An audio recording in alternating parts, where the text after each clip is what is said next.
আসসালামু আলাইকুম। চলে এসেছি নতুন একটা গল্প নিয়ে। গল্পটা শুরু করা যাক।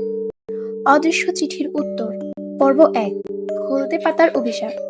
মানুষের জীবনে প্রেম আসে, কখনো বসন্তের বাতাসের মতো, আবার কখনো কালবৈশাখীর ঝড়ের মতো।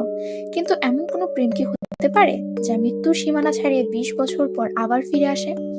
আজ আপনাদের শোনাবো আরিয়ানের জীবনে এমন এক অদ্ভুত ঘটনা, যা শুরু হয়েছিল একটি পুরনো ডায়েরির হলদেটে পাতা থেকে।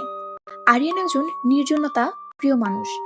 ভিড়ভাট্টা তার একদম পছন্দ নয়। তাই তার একমাত্র নেশা হলো পুরনো বই সংগ্রহ করা। গত শুক্রবার সে ঢাকার এক পুরনো বইয়ের বাজার থেকে চামড়ায় বাঁধানো একটা ডায়েরি কিনে আনে। ডায়েরিটি ছিল অদ্ভুতভাবে ভারী এবং তার উপর থেকে একটা পুরনো চন্দন কাঠের গ্রান আসছিল।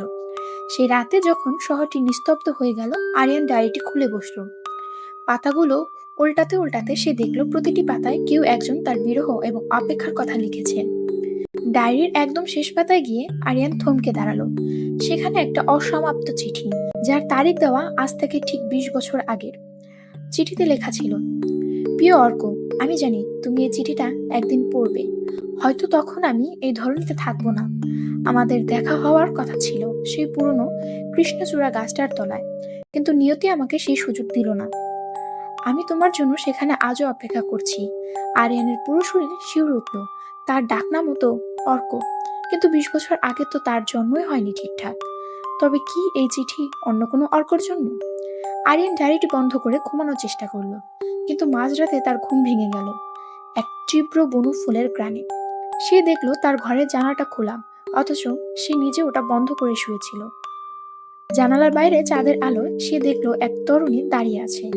পরনে ধবধবে সাদা শাড়ি, লম্বা কালো চুলগুলো পিঠের ওপর ছড়িয়ে আছে, কিন্তু মেয়েটির মুখটা ঘন কুয়াশায় ঢাকা।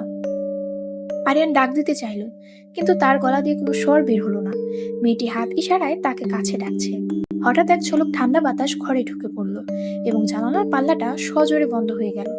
পরদিন সকালে আরিয়ান তার পড়ার টেবিলের ওপর দেখল একটি তাজা রক্ত লাল কৃষ্ণচূড়া ফুল, অথচ তার জানালার আশেপাশে কোনো গাছ নেই।